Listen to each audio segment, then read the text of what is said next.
بسم اللہ الرحمن الرحیم۔ اعوذ باللہ من الشیطان اللعین الرجیم، بسم اللہ الرحمن الرحیم، وبہ نستعین وہو خیر ناصر ومعین۔ عزیز طلاب کرام، امید ہے کہ آپ تمام خیر و عافیت سے ہوں گے۔ جیسا کہ آپ سب آگاہ ہے، ہماری گفتگو جاری ہے مقصد خامس کے مسئلہ رابعہ میں، جس میں ہم قرآنی آیات کو پیش کرنے کے بعد کہ ان آیتوں سے کیا مراد ہے، اس کو ہم نے کتب اہل سنت سے استدلال کرتے ہوئے ائمہ علیہ السلام کے بارے میں ان کے اقوال، ان کے تفاسیر کو پیش کیے تھے۔ اس کے بعد ہم احادیث نبوی کو بطور نص پر امامت ائمہ اثنا عشر علیہ السلام پیش کر رہے ہیں۔ ان میں سے آج 15ویں اور 16ویں حدیث آپ کی پیش خدمت ہے۔ 15ویں حدیث، جس میں اس حدیث میں یہ بیان کیا گیا ہے کہ سب سے پہلے جنت میں ائمہ اہل بیت، ان کی اولاد اور ان کے شیعہ داخل ہوں گے۔ اس بات کے اوپر یعنی دلیل ہے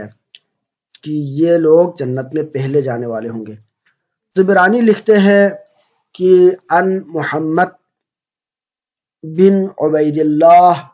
بن ابی رافع ان ابیہ ان جدہ ان رسول اللہ صلی اللہ علیہ وآلہ وسلم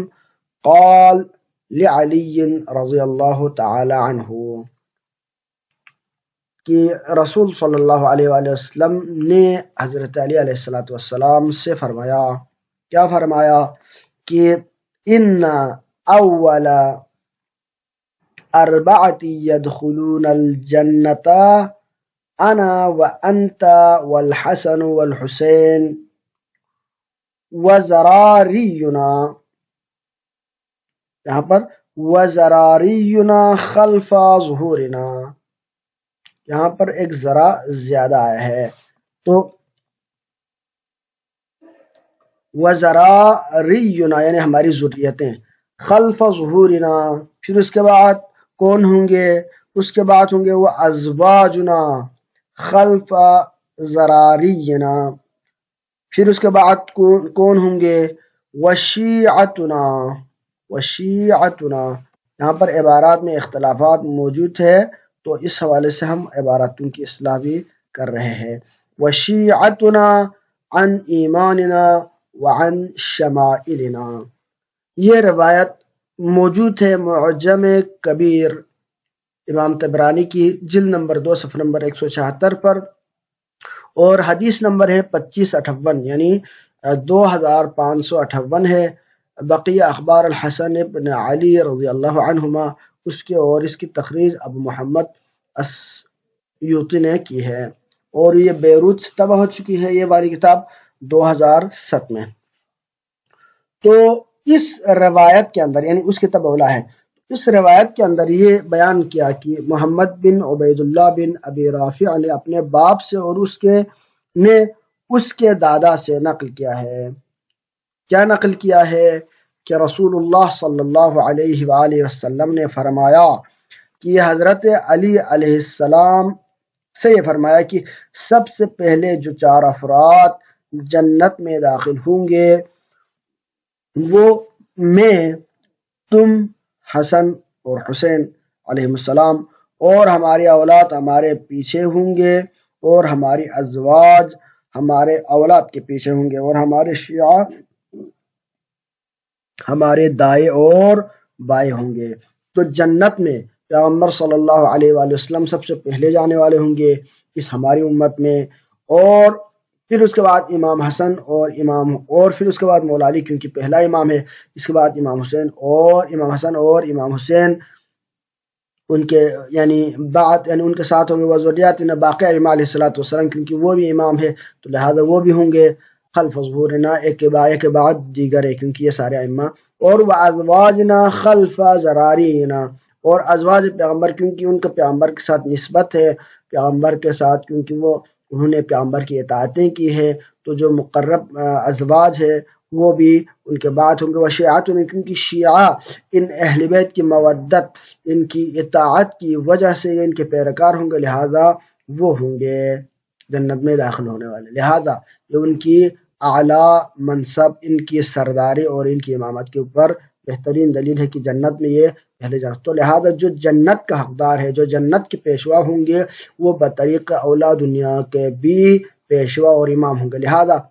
اگر کوئی یہ کہے کہ جنت میں تو وہ ہے، دنیا میں یہ لوگ نہیں ہے کہے، تو اس کا مطلب اگر دنیا میں ان کے جگہ پر کوئی اور امامت کے منصب سنبھالے ہوئے ہے تو اس کا مطلب وہ اس کے اہل نہیں ہے، کیونکہ اللہ کہ ہاں دین کے ہاں وہی حقائق ہے جو جنت میں ہوں گے، جو آخرت میں ہوں گے، تو لہذا جنت میں جو امام، جنت میں جو رہبر، جنت میں جو اعلیٰ منصب پہ ہوں گے، دنیا میں بھی وہی اگر ہو تو وہ حقدار ہے، ورنہ حقدار نہیں ہے۔ پھر 16ویں حدیث یہ ہے کہ اس روایت کے اندر، یہ روایت اس بات پر دلالت کرتی ہے کہ آل محمد صلی اللہ علیہ وآلہ وسلم ہی حقیقی سید و سردار ہے، اور حق کی طرف رہنمائی بھی آل محمد ہی کے ذریعے سے حاصل ہو سکتی ہے۔ اس کو بھی طبرانی نے اپنی کتاب المعجم الکبیر میں پیش کی ہے، وہ ہے یہ روایات یہ ہے کہ جس کو معجم الکبیر میں انہوں نے نقل کی ہے، وہ کیا ہے؟ وہ یہ کہ پیغمبر صلی اللہ علیہ وآلہ وسلم نے فرمایا انزلوا آل محمد صلی اللہ علیہ وآلہ وسلم بمنزلۃ الرأس من الجسد، جسد سے راس کے اس کے مقام پر قرار دے دے، وبمنزلۃ العین من الرأس، پھر اس کے بعد فرمایا کہ فإن الجسد لا يهتدي الا بالرأس وإن الرأس لا يهتدي الا بالعینین، یعنی ایک انسانی جسم کے ساتھ اس میں تشبیہ دیا گیا۔ فرمایا کہ جناب سلمان سے مروی ہے کہ آل محمد کو، پیغمبر نے فرمایا کہ آل محمد کو وہی مقام و منزلت عطا کرو جو منزلت سر کی جسم کے اندر اور آنکھوں کی سر کے لیے ہوتی ہے۔ جسم سر کے بغیر رہنمائی حاصل نہیں کر سکتا، اور سر آنکھوں کے بغیر رہنمائی حاصل نہیں کر سکتا۔ یعنی اس روایت میں، اس حدیث مبارکہ میں انسان کو بہترین انداز میں، مادی انداز میں، جسمانی اور محسوسات کے ذریعے سے یہ بات سمجھایا گیا، ہمیں یہ بات بتایا گیا کہ کیونکہ انسان ایک نظام ہے، پورا ایک سسٹم ہے، انسان کا جسم کے اندر بہت بڑا سسٹم ہے، تو اسی طرح باقی کائنات میں بھی ہے۔ تو جس طرح انسان کی اس چھوٹے سے جسم کو، اس کی نظام کو برقرار رہنے کے لیے، اس کو زندہ رکھنے کے لیے اس کو سر چاہیے، اور اس سر کے اندر کیا ہے؟ دماغ ہے، اس سر کے اندر آنکھیں ہیں، کانے ہیں، یعنی حواس ہمسا میں سے تقریباً سارے حواس اسی کے اندر موجود ہے، اس سر کے اندر۔ تو انسان کا اگر سر اڑا دیا جائے تو کوئی انسان زندہ نہیں رہتا، تو لہذا پوری جسم کے اندر سر کا اس کی اہمیت ہے۔ اور پھر سر میں بھی سب سے اہم چیز، راستہ چلنے کے لیے، چیزوں کو دیکھنے کے لیے بہترین چیز کیا ہے؟ آنکھیں ہیں۔ اس کے بغیر کوئی بندہ ہدایت نہیں پا سکتا، اس کے بغیر کوئی راستہ نہیں دیکھ سکتا۔ تو لہذا اگر حقائق تک پہنچنا ہے، اگر صحیح راہ کی رہنمائی لینی ہے، حق کے راہ پر چلنا ہے، تو اہل بیت علیہ الصلوۃ والسلام کو جس طرح جسم کے مقابلے میں سر کی ہے، پھر سر میں سے جو مخصوص اعضاء میں سے آنکھوں کا جو مقام ہے وہ ائمہ اہل بیت کو دے دو۔ کیونکہ اگر آپ اس کو اتنا اہمیت دو گے، ان کی حفاظت کرو گے آنکھوں کے، اور ان کے ذریعے سے دیکھو گے، یعنی اگر دین کو، حقائق کو، حلال و حرام کو دیکھنا ہو تو انہی کی آنکھوں سے دیکھو، انہی کے ذریعے سے دیکھو، اور انہی سے پوچھو، اور انہی سے رہنمائی لے لو، تبھی تم گمراہ نہیں ہوگے۔ لیکن اگر کوئی بندہ آنکھیں بند کر کے چلے، اگر ان ائمہ اہل بیت کے راہ سے ہٹ کے، ان سے دور ہو کے چلے، تو باطل کے راہ پر چلے گا، لا یہتدی، وہ ہدایت حاصل نہیں کر پائے گا، وہ گمراہ ہوگا، وہ بھٹکتا رہے گا، چاہے وہ کتنے ہی اعمال انجام کیوں نہ دے دے۔ کیونکہ یہ بھی پہلے عرض ہوا، روایات اور احادیث میں یہ آیا ہے کہ محبت اہل بیت کے بغیر کوئی بھی عمل قابل قبول نہیں ہے، کوئی بھی عمل صحیح اور درجہ قبولیت تک نہیں پہنچتا۔ جب اعمال قبول نہ ہو، قیامت میں شمار انہی اعمال کا ہوگا جو قبول ہوئے ہوں، صرف عمل کرنا کافی نہیں ہے۔ تو لہٰذا یہ انسان کو نجات نہیں دے سکتا مگر یہ کہ محبت اہل بیت اور مودت اہل بیت۔ اور ہم نے یہ بھی عرض کیا کہ محبت اور مودت اہل بیت کا مطلب یہ نہیں کہ ان سے صرف لفظی وہ کیا جائے یا ان کے فضائل کو پڑھا جائے، بلکہ ان کو امام مانا جائے، ان کی اطاعت کی جائے اور ان کے محبت کا حق ادا کرے۔ لیکن تاریخ میں یہ بات ثابت نہیں ہے کہ ان کا حق ادا ہوا ہو۔ اس کو حق ان حقوق کو ادا کرنے کی مسلمانوں نے کوشش بھی نہیں کی۔ لیکن اگر آپ پوری غور اور حوص کے ساتھ دیکھیں تو کوئی بھی بندہ تعصب کے آئینے کو اتار کے دیکھے تو ان حقائق کو، آل محمد کے مقام کو، ان کی امامت کو ماننے پر مجبور ہو جائیں گے۔ اور یہ ساری چیزیں ہم اپنے جیب خرچی کے ذریعے سے یا خود سے بنا کے وضقت کے ذریعے سے یا صرف ایک ہی مکتب کے نظریات سے نہیں پیش کر رہے، بلکہ یہ ساری روایت وہ ہے جو کہ خود کتب اہل سنت میں نقل ہوئے ہیں۔ اگرچہ وہ امامت کو نہیں مانتے لیکن ان کے ہاتھوں سے بھی حق چھپ نہیں سکا۔ تو لہذا ان چیزوں کو غور سے دیکھنے کی ضرورت ہے۔ اس کے علاوہ ایک اور حدیث طبرانی نے ذکر کی ہے ایک اور جگہ پر علیم سے، کیا کہتے ہیں؟ ان علیم ان سلمان قال انزلوا آل محمد صلی اللہ علیہ وآلہ وسلم بمنزلة الرأس من الجسد وبمنزلة العين من الرأس فإن الجسد لا يهتدي إلا بالرأس وإن الرأس لا يهتدي إلا بالعينين۔ معجم طبرانی میں یعنی معجم کبیر طبرانی میں جلد نمبر 2 صفحہ نمبر 180 پر، اوپر والا صفحہ نمبر 174 پر تھی اور یہ والا صفحہ نمبر 180 پر ہے۔ جلد دونوں کا ایک ہی ہے۔ ایک فرق یہ ہے کہ وہاں پر طبرانی نے جو روایت نقل کی ہے وہ بھی سلمان سے اور نیچے والے بھی سلمان سے ہے، لیکن اس کو تکرار کے ساتھ ذکر کیا گیا ہے، یعنی اس کو دو مختلف انداز میں پیش کیا گیا ہے۔ روایت کے تقریباً مطالب دونوں میں یکساں ہی ہے اور روایت میں کوئی خاص فرق نہیں ہے، لیکن اس کی دو روایتیں تقریباً ایک میں علیم ہے، شاید پہلے والے میں وہ والا راوی نہ ہو جو بعد والے میں ہے، تو لہٰذا اس وجہ سے انہوں نے اس روایت کو دو مرتبہ ذکر کیا ہے۔ علیم نے سلمان سے نقل کیا ہے کہ آل محمد کیا نقل کرتے ہیں کہ آل محمد کو وہی مقام و حیثیت عطا کرو جو سر میں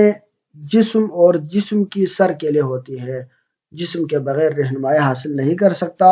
اور سر کے بغیر بھی راستہ نہیں دیکھ سکتا۔ لیکن ان میں ایک چیز یہ فرق ہے کہ اوپر والے روایت میں جو سلمان نے پیش کی ہے وہ بھی سلمان سے اور نیچے والے روایت بھی سلمان سے ہے، لیکن ممکن ہے ان میں سے ایک اس نے خود نقل کی ہو اور دوسرے میں کیونکہ اس نے پیغمبر صلی اللہ علیہ وسلم وغیرہ سے نقل کی ہو، یہ اس کا احتمال موجود ہے۔ بہرحال سلمان ایک اعلیٰ اور بلند پائے کا صحابہ ہے۔ ویسے عامہ کے ہاں احادیث یعنی اصحاب کرام کو کلہم عدول کے عنوان سے جانا جاتا ہے اور ان کی عدالت کے اور اہتدیتم بمقتدیتم جس کی تم پیروی کرو گے ہدایت پاؤ گے وہ والی بات ہے۔ تو ائمہ اہل بیت علیہ السلام ذریت اہل بیت میں سے بعض صحابی بھی ہے، اس حیثیت سے بھی ان کا مقام ہے، لیکن اگر اس چیز سے ہٹ کے بھی دیکھیں تو خصوصی طور پر خود صحابہ کرام ان کے عظمت کے قائل تھے، خود روایات اور احادیث پیغمبر میں ان کے اوپر ہے اور قرآن کی آیتوں تک ان کے فضائل میں قصیدہ خواں ہے اور ان کی منصوص من اللہ ہونے کو واضح اور آشکار کرتی ہے۔ لہذا کوئی بھی منصف شخص اس راہ سے روگرداں نہیں ہو سکتا، ان کی عظمت، ان کی امامت اور ان کی سربلندی کا منکر نہیں ہو سکتا۔ یہ بات بھی واضح رہے کہ یہ جو ائمہ اہل بیت علیہ السلام اور ان کی ذریت کی جو امامت ہے وہ امامت پریکٹیکل لیول پر ہے۔ اگر آپ ان کے عصمت کے قائل ہے تو ظاہری دلائل، ظاہری چیزوں سے روایت پہ اکتفا نہیں کرتے، بلکہ ان کے پریکٹیکل لائف میں بھی اگر ان کی زندگی کو دیکھا جائے، ان کے علم کو دیکھا جائے، ان کے معاشرے میں خدمات کو دیکھا جائے، اس لحاظ سے بھی ان کی امامت کا کوئی منکر نہیں ہو سکتا، اگرچہ ظاہری خلافت ان کو نہیں ملی، ان سے خلافت کو دور رکھا گیا، مگر دور رکھنا یہ مسلمانوں کا نقصان ہوا، ان کا نقصان نہیں ہوا۔ کیونکہ اگر بااہل شخصیت اس منصب پر آ جاتا تو اس کی وجہ سے ساری انسانیت کی ہدایت ہوتی اور سارے انسانوں کو صحیح راہ ملتا، لیکن ان پر جو مظالم ڈالے گئے اس کی وجہ سے لوگوں کو اور اسلام کا بہت بڑا نقصان ہوا۔ اور یہ ساری چیزیں کتب عامہ یعنی فریقین اور عامہ اور خاصہ دونوں کے ہاں موجود تھے، اس میں ہم اپنی طرف سے کوئی چیز اضافہ نہیں کر رہے، بلکہ انہی روایت انہی احادیث کو جو کتب فریقین اور بزرگ علماء کرام معتبر علماء کرام مورخین مفسرین نے پیش کیے اسی کو ہم صرف نقل کر رہے ہیں۔ وصلی اللہ علی سیدنا محمد وآلہ الطیبین الطاہرین، اللہم صلی علی محمد وآل محمد وعجل فرجہم۔